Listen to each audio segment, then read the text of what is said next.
দর্শক, Katakhali rail station. Eid আসলেই Katakhali rail স্টেশনে কিন্তু দর্শনার্থীদের ভিড় থাকে।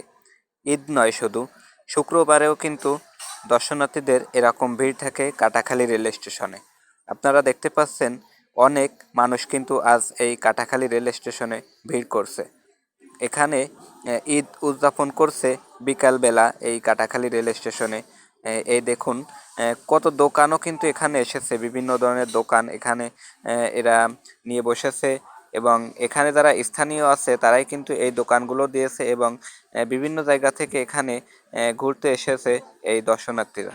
ছোট ছোট বাচ্চারাও কিন্তু এখানে দোকান নিয়ে বসেছে। এখানে ঝালমুড়ির দোকানও আছে, দেখতে পাচ্ছেন। আসলেই একটা সুন্দর একটি দৃশ্য ফুটে উঠেছে এই রেল স্টেশনে। এই কাটাখালী রেল স্টেশনে আসলেই দেখতে পারবেন এই ধরনের দৃশ্যগুলো। তবে ভালো লেগেছে এখানে যে খুব সুন্দর পরিবেশ, এবং খুব সুন্দরভাবে এই দর্শনার্থীরা এখানে ঘোরাঘুরি করতেছে এবং ঈদ উদযাপন করতেছে। অনেকেই কাটাখালী রেল স্টেশন চিনবেন না, এটি বাগেরহাট জেলার ফকিরহাট থানার কাটাখালী রেল স্টেশন। এই দর্শনার্থীদের ভিড় শুধু কাটাখালী রেল স্টেশনে সীমাবদ্ধ নয়, এখান থেকে 1 কিলোমিটার দূরেও কিন্তু এই দর্শনার্থীদের ভিড় রয়েছে, দেখতে পাচ্ছেন। অনেকেই কাটাখালী রেল স্টেশনে আসে ছবি তোলার জন্য, ভিডিও করার জন্য।